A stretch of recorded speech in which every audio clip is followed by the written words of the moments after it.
안녕하십니까. 거꾸로 투자하는 쇼킹 부동산입니다. 5년 만에 시작된 대변화 시작해보겠습니다. 영상 시작 전에 구독과 알람 설정으로 당신의 인생을 바꾸시기 바랍니다. 자, 어제 발표된 세 가지 중요한 소식이 있습니다. 첫 번째, 기준금리 인상 사이클 시작. 두 번째, 물가 관련 지표 발표. 세 번째가 전세대출 통계 발표 및 금융위원장 발언이었습니다. 자, 이 하나하나가 굉장히 중요한 부분이라서 좀 오늘 여러분께 강조드려 말씀을 드리겠습니다. 자, 첫 번째, 기준금리 인상 사이클 시작입니다. 이 이야기가 어제 굉장히 화제가 됐었죠.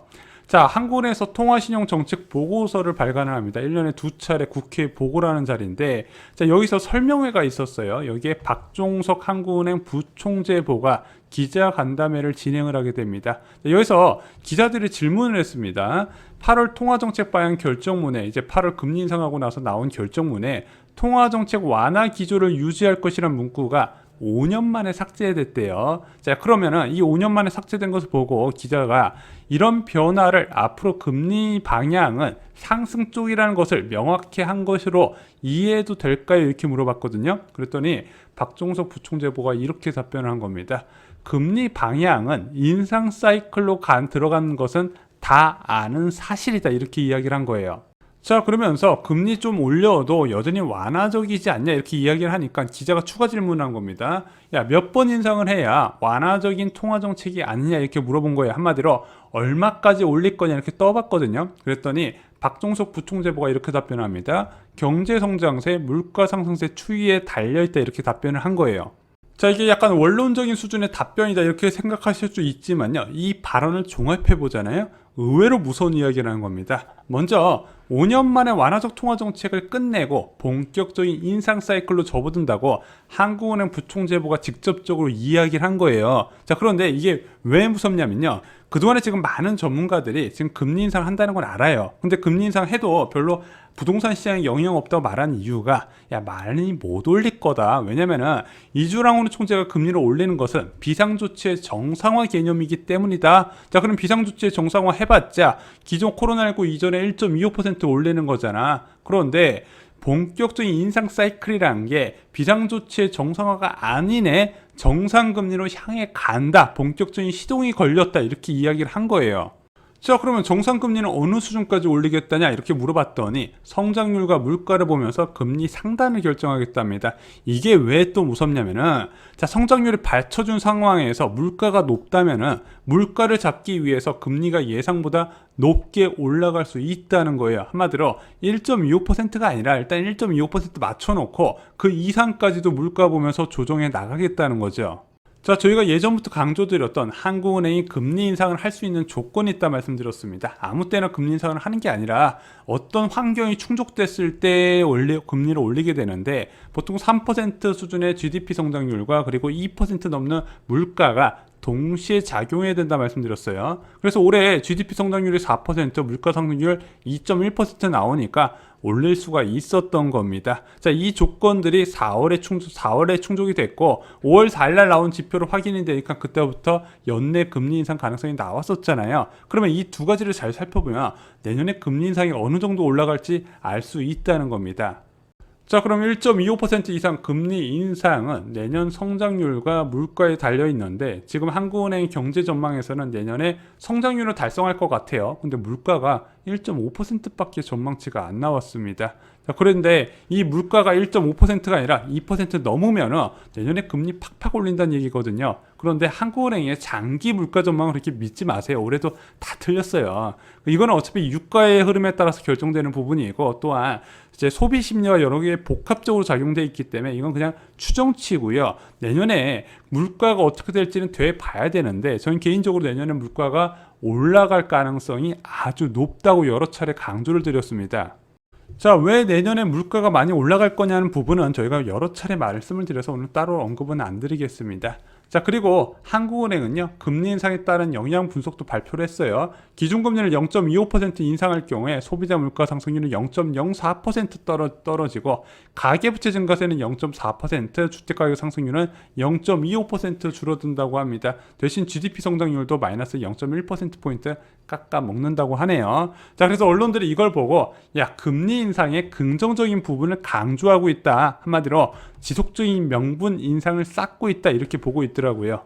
자, 그러면 앞으로 이제 물가만 지켜보면 되겠네. 맞습니다. 물가가 정말로 중요해요. 자, 그런데 저물가 장기화 이후에 찾아오는 고물가가 굉장히 위험하다 말씀을 드렸습니다. 지금은 2.6% 수준의 굉장히 위험한 수준의 물가 상승률이 이어지고 있어요. 이게 얼마만큼 이어지냐가 중요하다 이거죠. 자, 그런데 이 물가를 보기 위한 선제지표인 생산자 물가지수가 7.1%로 떨어질 기미가 안 보이고 계속 올라가요. 자, 그러면 앞으로 생산자 물가가 어떻게 될 것이냐, 그리고 앞으로 소비자 물가 지수는 어떻게 될 것이냐, 좀 미리 보는 방법이 있다 말씀드렸죠.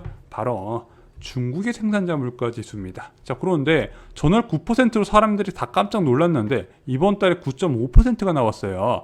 계속 높게 올라가고 있습니다. 이게 왜 중요하냐면요, 중국 이제 생산자 물가 지수는 전 세계 인플레 척도로 알려져 있어요. 왜냐, 중국에서 물건 사다가 파니까. 근데 중국에서 공급하는 사람들이 비싸게 납품해 버리면 당연히 소비자 물가도 올라갈 수밖에 없잖아요. 그런데 이 중국의 생산자 물가가 9.5% 올라갔다는 거는 앞으로 물가 불안이 심상치 않다는 이야기입니다. 결국에 중국의 생산자 물가 지수 급등은 한국 공산품과 서비스 가격에 밀접한 영향이 있다는 부분인데, 이미 8월치가 이렇게 높게 나왔다는 거나 3, 4개월 뒤에 한국에서도 영향을 줄 수 있다는 부분이에요. 그러면은 이 중국 생산자 물가 지수가 크게 하락하지 않는 이상 한국의 물가 불안은 지속될 수 있다는 겁니다. 개인적인 생각으로도 내년에 물가 안정을 기대하긴 어려워 보여요.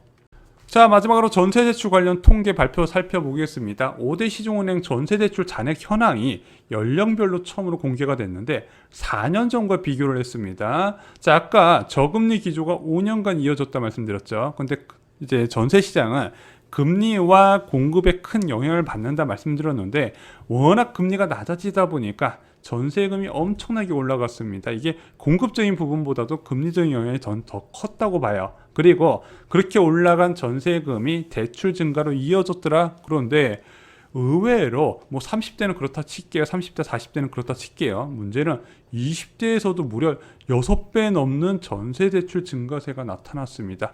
20대가 전세대출을 받는다? 이걸 어떻게 보셔야 된다? 오피스텔 그리고 빌라의 전세 가격 상승에 영향을 받은 것이다. 한마디로 선호도가 월세를 납부하는 것보다 전세로 들어가는 게 절대적인 이득이다 보니까 이쪽으로 수요가 몰렸고, 고가 전세, 고가 빌라와 오피스텔의 가격을 끌어올리는 원인이 됐다 말씀드렸습니다. 그래서 지난 영상에도 강조드렸지만 앞으로 두 차례 금리만 더 올려서 1.25% 코로나19 이전의 정상화 수준만 가도요, 빌라와 오피스텔 전세 시장은 상당히 위험해질 것입니다. 이건 여러분들 굉장히 주의하셔야 돼요. 자, 그리고 좀 화제인 부분이 바로 전세대출 부분이죠. 금융위원회에서는 아직까지 전세대출에 대한 언급이 없었습니다. 고승범 금융위원장이 이제 언론과의 접촉해서 전세대출 추가 규제는 미정이라고 이야기를 했어요. 지금 계속 이야기가 나오는 게 뭐 자금 조달 계획을 받는다 뭐 이런 이야기까지 나오고 있는데, 금융위원회에서 그 부분은 아니라고 이야기를 했고요. 아직까지 결정된 것이 아니다. 그래서 추석 이후에 발표한다. 지금 여기까지만 알려지고 있습니다. 근데 딱 전세대출 규제는 예상 가능한 게 두 개밖에 없어요. 사적 보증 한도 5억으로 되어 있는 거 줄이는 거하고, 현재 전세값의 80%까지 대출되잖아요.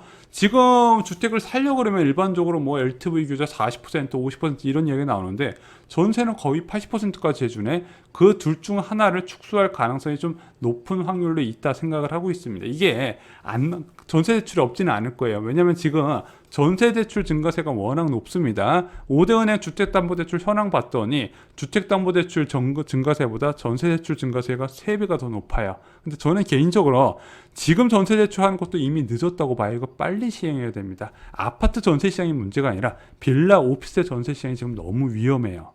자, 오늘 세 가지 소식을 전해드렸습니다. 이 세 가지 소식 모두 다 앞으로 통화정책의 정상화, 금리 인상과 부채의 억제 정책, 거시 건전성 정책이 강화된다는 부분이었습니다. 금융 환경이 빠르게 바뀌고 있습니다. 지난 5년간 완화적 통화정책 기조 상황, 저금리 상황에서 부동산 가격이 팽창했다는 거, 이게 영원히 지속하기에는 굉장히 무리가 있다 말씀을 드립니다. 그리고 현재 상황은 2010년과 굉장히 유사합니다. 그리고 이 시기에 어떤 일이 있었고 어떤 결과가 나왔는지 미리 공부하신다면 미래를 대비하실 수가 있을 겁니다. 저희 쇼킹 부동산 서적에서 이와 관련된 사례를 자세하게 정리가 되어 있습니다. 현재 주택 가격이 지속적으로 상승하고 있지만 집 살 때는 절대로 아니라고 생각합니다. 이상으로 쇼킹 부동산 마치겠습니다. 좋아요, 구독, 공유 꼭 부탁드리고요. 주변 분들께도 공유해 주시기 바랍니다. 감사합니다.